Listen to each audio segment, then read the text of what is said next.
Hello and welcome to today's public program, codename Ayalon, a film screening and talkback with Laurel Fairworth. I'm Gabriel Sanders, public programs producer at the Museum of Jewish Heritage, a living memorial to the Holocaust.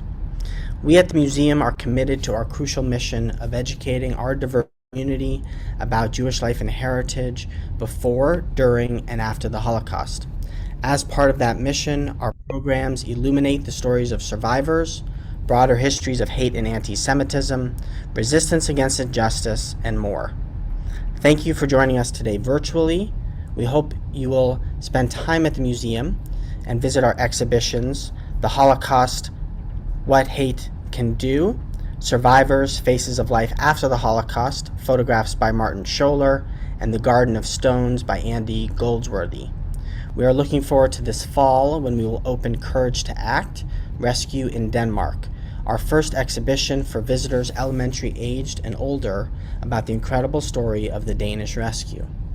We appreciate the vital support of our members so much here at the museum. If you want to get closer to the museum and enjoy exclusive programs, member previews to exhibitions, and free admission, you can explore museum membership on our website or email membership@mjhnyc.org to learn more. Closed captions are available on today's program. Instructions on how to turn captions on or off will be posted in the chat in addition to the links I've mentioned. If you have questions for our speaker, please post them in the Zoom Q&A box, and we will get to as many as we can in the Q&A with Laurel Fairworth, producer of the film, after we watch the film. Though I will be off camera during the screening, I'll be here in the chat for any thoughts, questions, or needs. Under the code name the Ayalon Institute, a group of teenagers from the Hatzofim Aleph Scout movement and members of the Haganah built an underground munitions factory in 1947 that secretly manufactured and then smuggled ammunition needed during Israel's War of Independence. Now celebrating its 75th anniversary, the documentary, codename Ayalon, explores for the first time how 45 Jewish youngsters built, concealed, and operated the factory in Ayalon, where Holocaust survivors settled and played this role in the larger story of the country. Thank you so much for joining us today, and please enjoy the screening of codename Ayalon. We will see you after for the conversation. Laurel, thank you so much for being here. Thank you to everyone for watching the film, and sorry for the difficulties we had just in the beginning of getting it started. I am going to just briefly introduce Laurel, who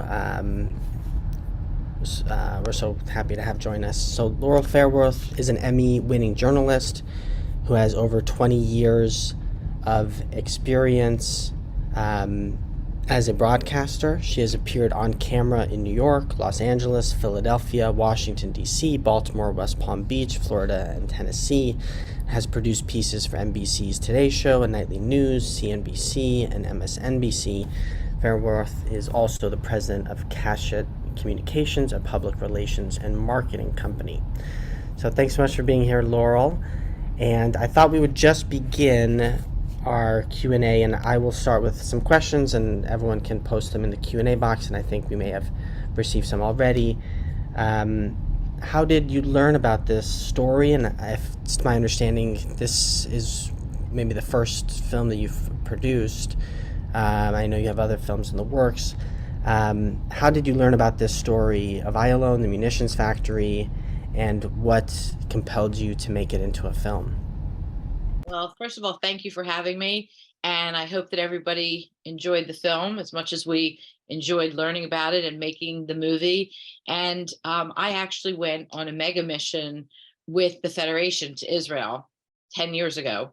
And when I was there, they had 250 people.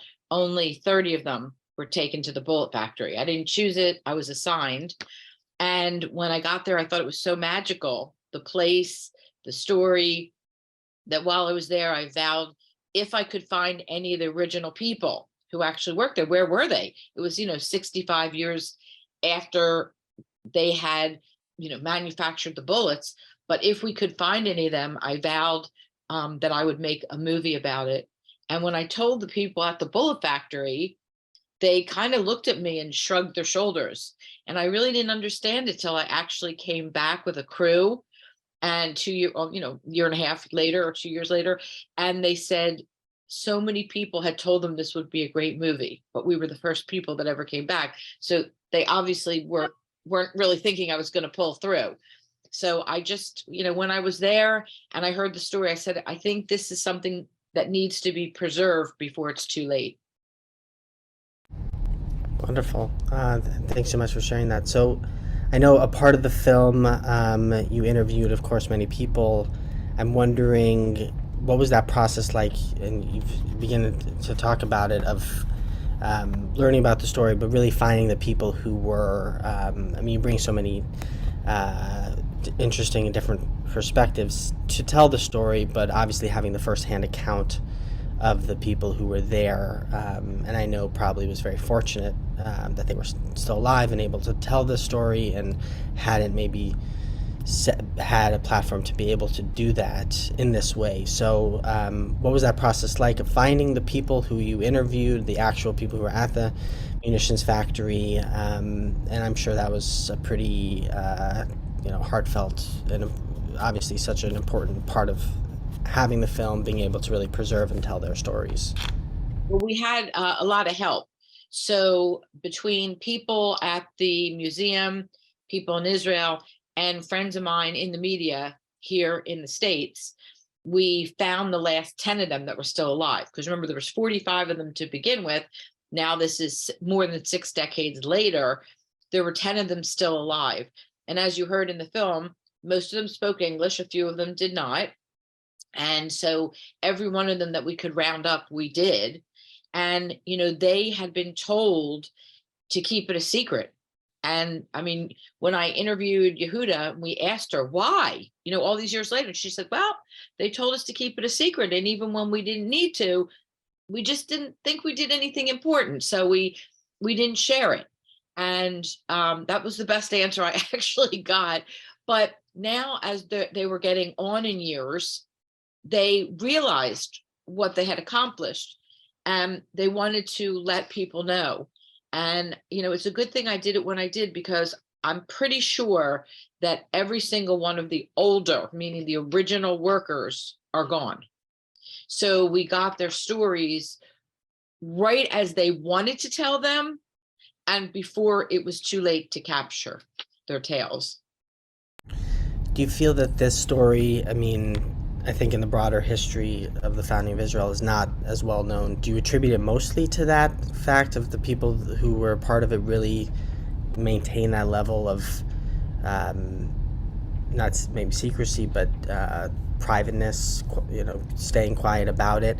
Do you have a sense of why this story is not more widely known abroad in Israel? Maybe it is more well known there with the museum.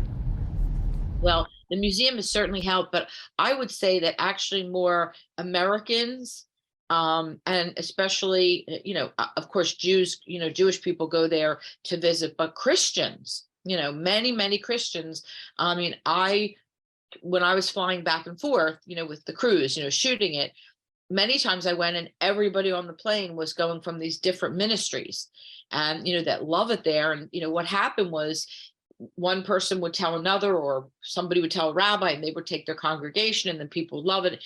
And the story kind of, grew and grew and grew, that people wanted to be part of it. As far as the fact that, these people didn't, my sense is that they didn't realize until late in the game, how important what they did was.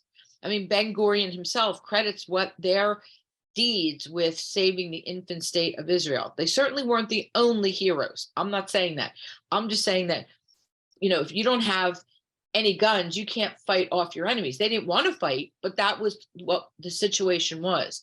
So being faced with that situation, the fact that they could on their own, that they could manufacture these bullets, this ammunition, meant they could defend themselves. So what they did, and now there were other smaller ammunition facilities. This was the largest. This had the most output. So this was sort of, that's why we're concentrating on this one, because here and there people have spoken up and said, wasn't there another one? Yeah, there was a few others, very small, but this was the main one. And I think as, it went along, they realized, how important their contribution was to where we are now, and why they didn't speak about it after, let's say, the war was won, was they got busy with their lives. You know what I mean? You know how you move on to the next thing, and then it almost seems so long in the past. You say, like, why am I bringing it up? And that was 5 years ago. It was 10 years ago. But by the time I had gotten to the museum, was open. People were visiting, and I think it was dawning on them that they should be proud of their accomplishments. And since we started on this project, again, 10 years ago, now it's tenfold how many people are visiting the museum. I'm not attributing it to me. I'm just saying that people are feeling like I did, which is I went and I loved it. And I told 20 other people, and they told 20 other people. So I think it's going to get even more well known. The film has been picked up by PBS. So it will be shown nationally. We have to edit it a little. It's a little too long because there's certain guidelines for broadcast.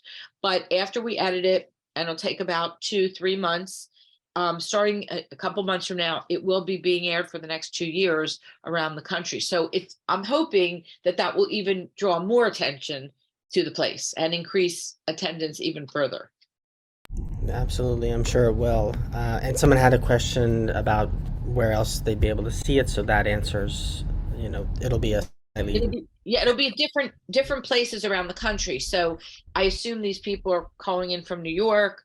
I'm in Philadelphia, so there's around 350, 400 PBS/public television stations. Not every public station is a PBS station, but they're the public TV/PBS, it will be being aired around the country, and it can be aired in the next years multiple times. So it's not just one time.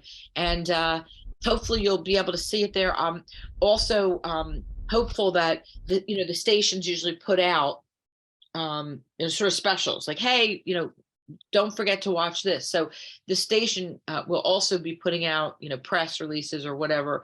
I'm not the only film they're going to be doing this for, but this will be one that will be getting attention, I hope, in the press, to also further alert people to be able to watch it at such and such a time on such and such a station in New York or wherever they're called, wherever they are.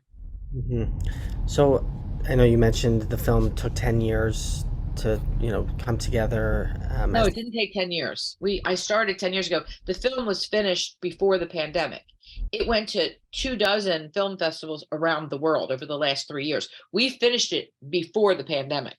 It's just that it was much slow. A lot of people put their film festivals on hold, made them just virtual. So ordinarily that film festival process would have been 6 months. It wouldn't have been 3 years.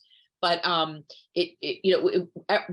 most of the world slowed down or came to a halt. So it was incrementally out there. So I started the process 10 years ago. It got finished 3 years ago. It's just that it's coming to light now, Makes sense. But still with a, long time of from when you first were used to the subject to then now, having it be picked up by PBS and go through the circuit. I'm wondering a bit about the process of, this production process. You said you took several trips there. I know there's several animation components and other pieces, a part of the film that add a lot to it. Of course, being at the museum and the historians that you brought in. Of course, the first-hand accounts. It's such a large, broad story to tell. So I'm just wondering how you parse through this pretty much like a mammoth or Goliath of a story to be able to make it. I know the PBS will be even shorter, but an hour, 10-minute film. What was that process like of selecting, the right pieces to be able to make this both compelling and a truthful narrative of what happened?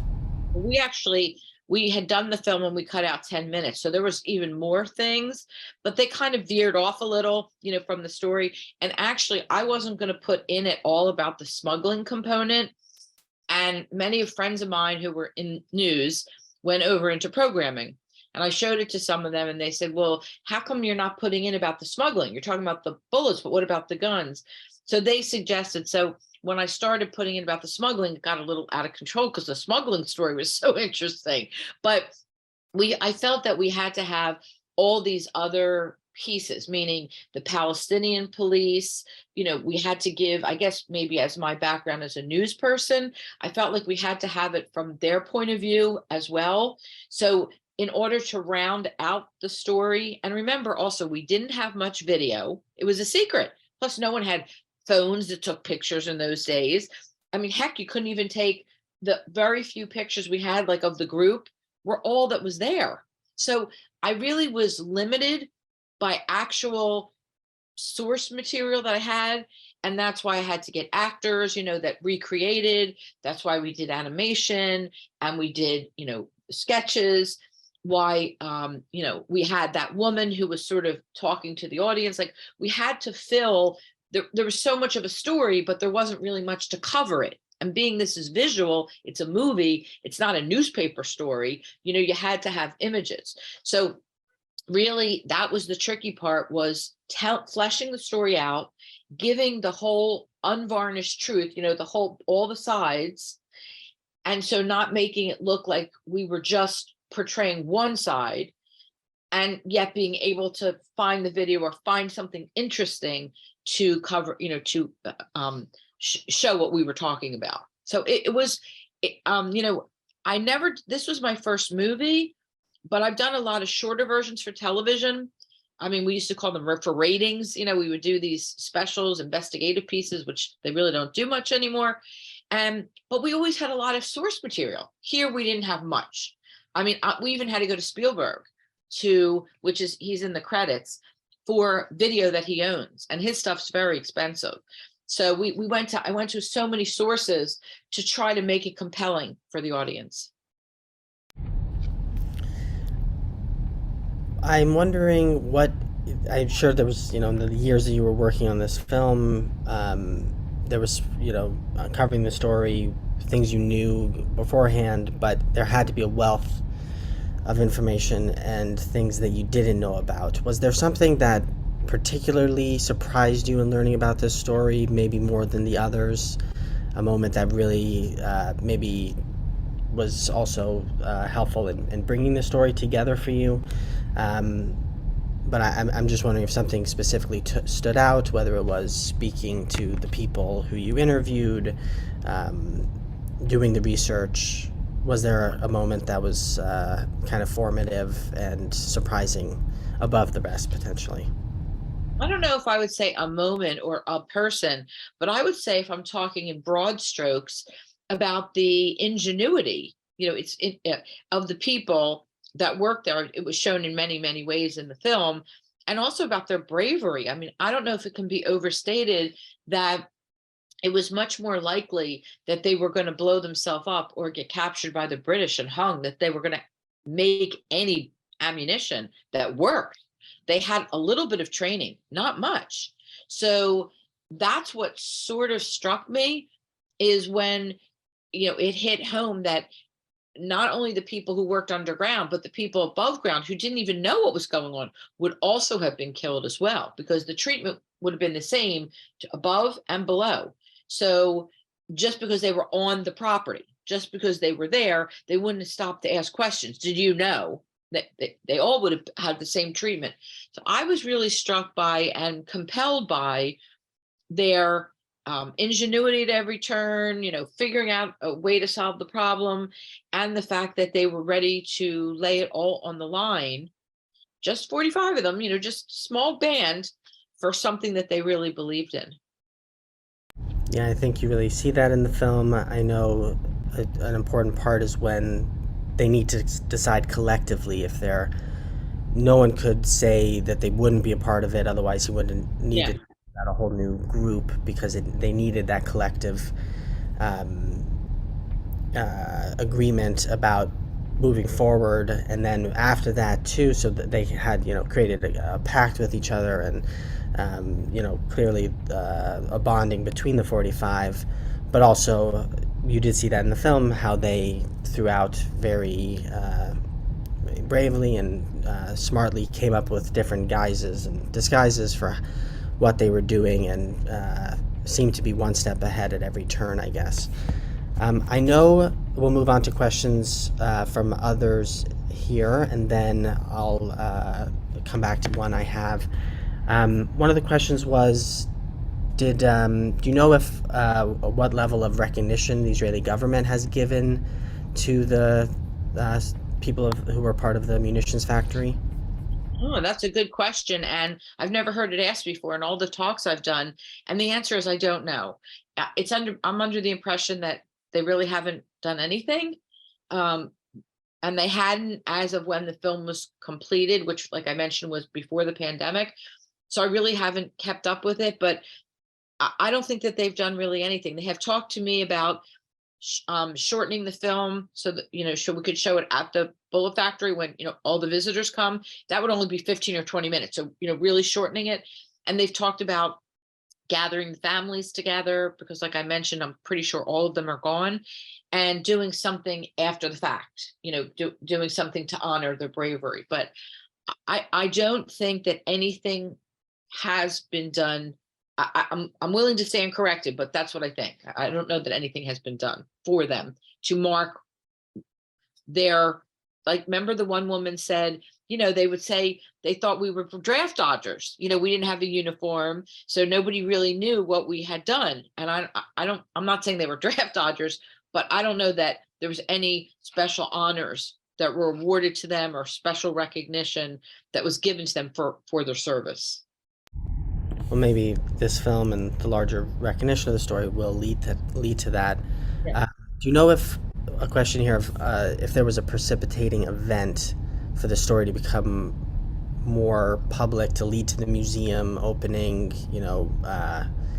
It's still not as well known, but it's growing. Do you know if there was something that kind of led to that brought in more interest?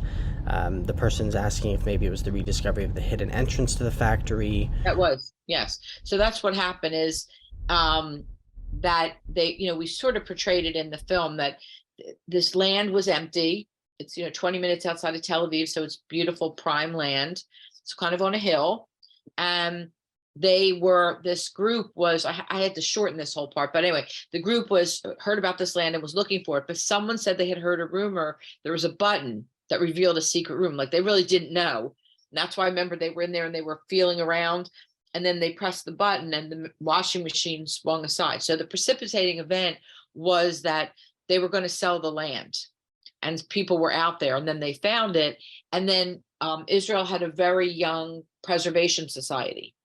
And the preservation society said, this is an important site. We can't let these go.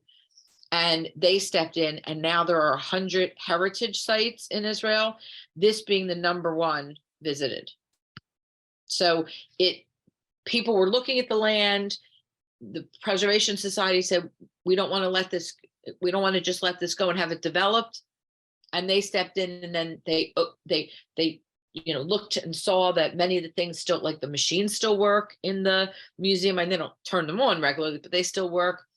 And they, opened it up to the public. And in the beginning, like even when I was there 10 years ago, think about it. On a mega mission, out of 250 people, one bus, 30 people went. So, but since then, it's grown exponentially.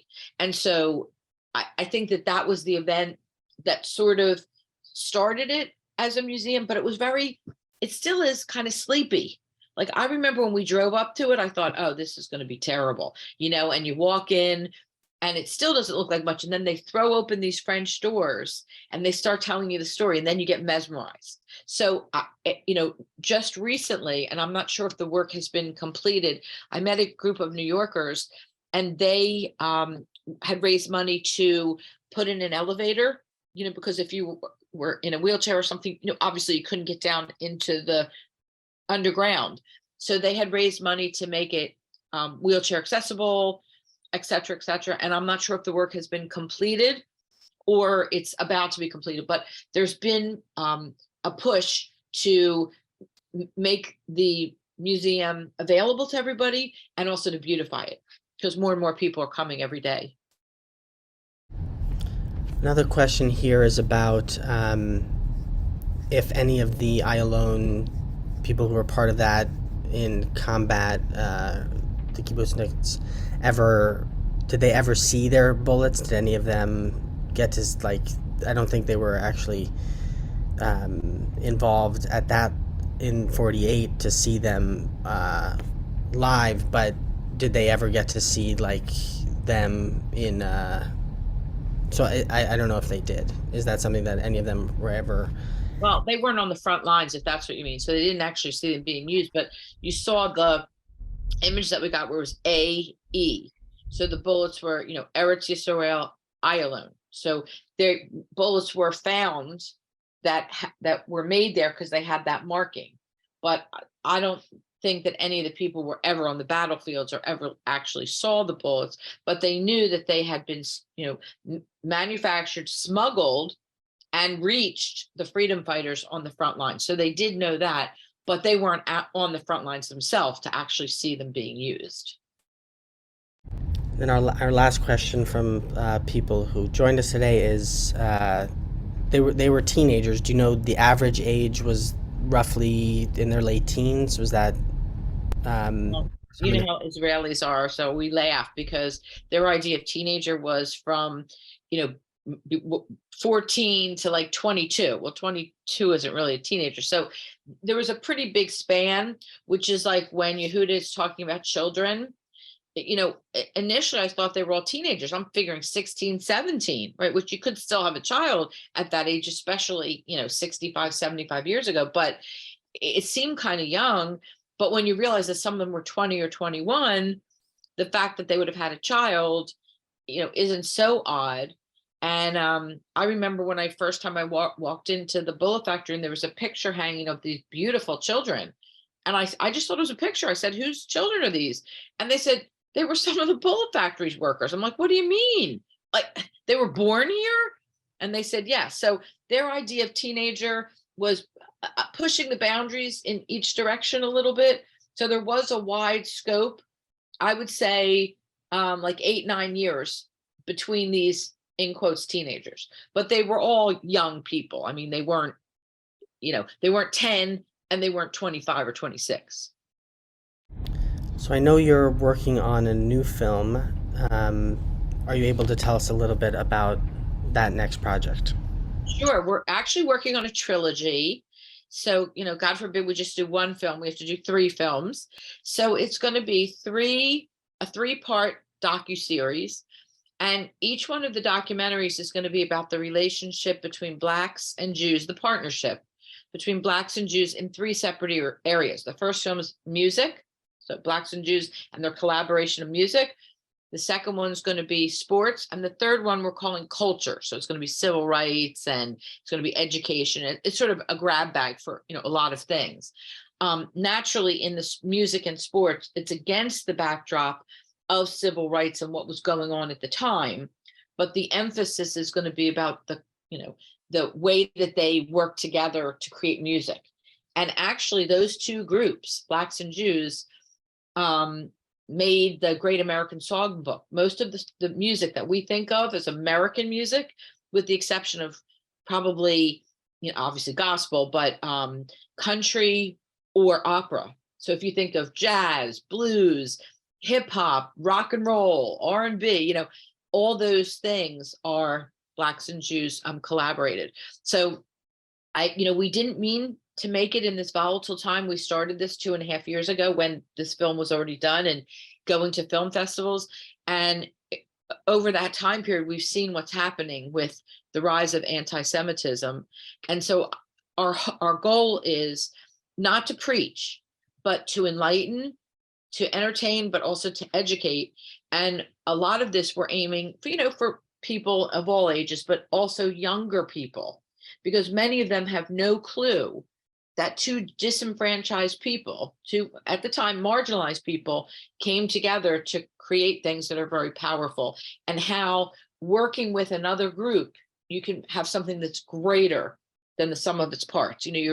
It's not just 1 and 1 equals 2, it's 1 and 1 equals 5. And so that's what we're hoping to accomplish. And if anyone is interested, they can go to laurellenproductions.laurellen.com, or certainly through you, they can get in touch with me and we'll tell them more about it. But there is a little trailer at Laurellen, LAURELLEN.com, and they can see it's 1:40. So, and they can see a trailer of what we're talking about. Okay, well, thanks for sharing that, and we're looking forward to seeing those films. Thank you so much for being here with us, Laurel. We really appreciate you both showing the film and coming for this Q&A afterwards.